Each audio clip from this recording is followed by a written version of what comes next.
So Shontel Brown, who obviously narrowly beat Nina Turner in one of the dirtiest elections ever run, in my view, to become a member of the House, is now tweeting that she's a denier of apartheid. Apartheid denier. It's a real nice trait to have, isn't it? She says, let's be clear, Israel is not an apartheid state. Yes, it is, Shontel. Any mischaracterizations otherwise attempt to delegitimize Israel, a robust democracy, and will only serve to fuel rising anti-Semitism. I will always advocate for a strong U.S.-Israel relationship founded on our shared values. So here she is supporting an ethnic cleansing campaign against Palestinians in Gaza and in the West Bank. Shame on Shontel. She's denying apartheid here. Shame on Shontel.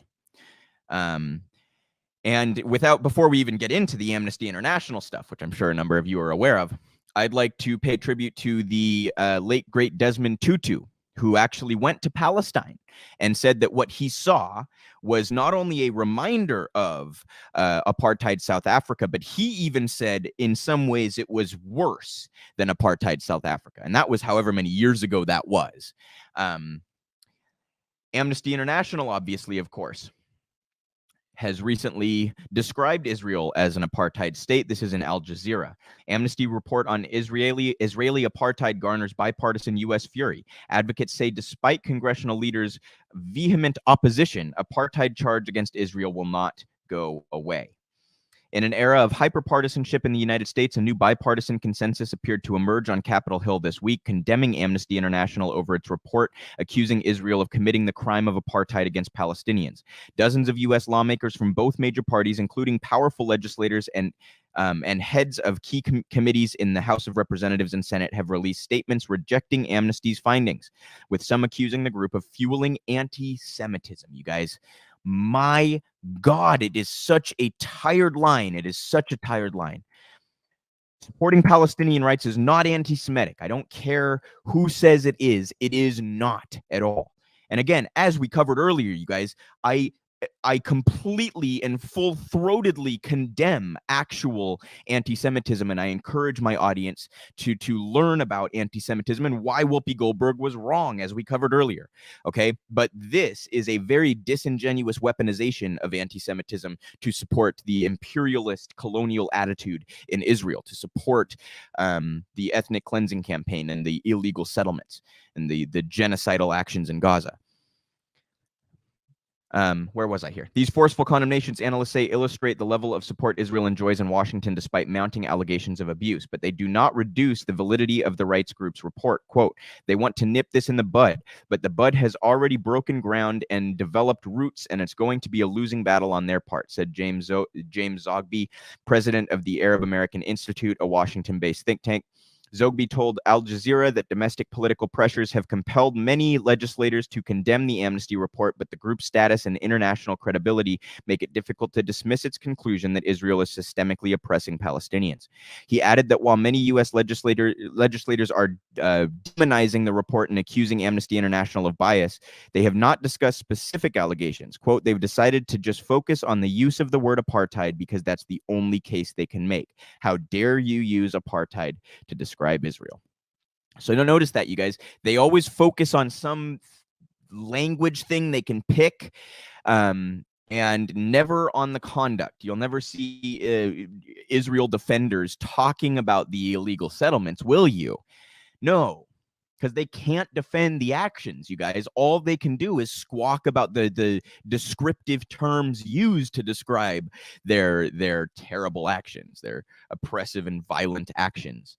And again, it is ethnic cleansing, it is genocide, it is illegal settlements, it is apartheid. So they can object to the words if they'd like, but if they'd like us to stop saying it, perhaps they could stop engaging in it. I'll be happy to stop calling Israel an apartheid state, because that would mean they actually weren't one. But of course, I don't see that happening anytime soon, right? You want the label to go away. Stop fucking defining it. Stop being the label. And in a similar story here, this is in Jacobin, and it's about a new law in Britain that would follow in the footsteps of many U.S. legislators in banning BDS movements. Again, it's Jacobin here. Rivka Barnard, I believe, is the author. Britain's anti-BDS law is an attack on democracy.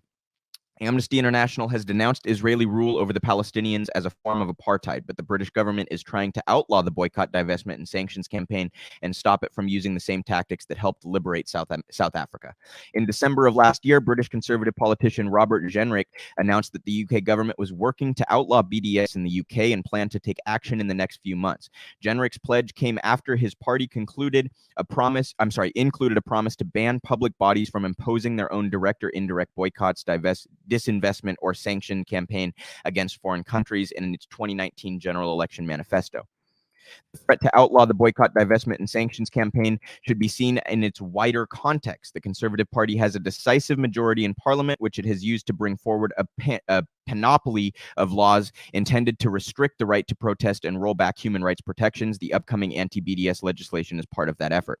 The impending anti-BDS law also forms part of an international push by the Israeli government and its supporters to suppress solidarity with the Palestinian people and, by extension, BDS campaigns. We have already seen the fruits of that effort across Europe and in the United States, with state-level laws designed to curtail BDS.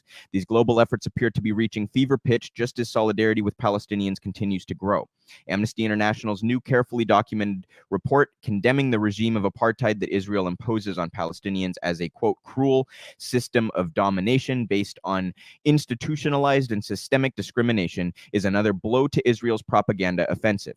It is precisely because BDS is such an effective tool for campaigns against injustice that we are seeing it expand, but that is also why it has become such a clear target for repression. Again, I want to point out, you guys, this is a conservative position to take, and yet they're the ones who constantly squawk about free speech. And they want to make it illegal to support Palestinian rights. Give me a break. They're the authoritarian maniacs, okay? This law mimicking many laws in the United States and various states that would disallow public funds from going to anybody who supports BDS movements or who condemns Israel. That is obviously a direct affront to the principle of freedom of expression. So you notice with the right, they are just completely hollow, even on the things they grasp onto the most tightly, like the free speech issue, like the culture war surrounding free speech issues, right? And again, you guys, I don't mean to demean how important free speech is or minimize how important free speech is. It's, of course, incredibly critical. I'm just trying to point out the extent of the hypocrisy on the right when it comes to this issue. They very selectively like to hoot and holler, and yet they're the ones constantly engaging in attempts to ban books or cancel teachers or make it illegal to support Palestinian rights. Some of the most explicit and direct versions of attacks on free speech that exist in the modern world, and yet they're the ones constantly squawking about the left and censorship. It's disingenuous, and you should not fall for that nonsense.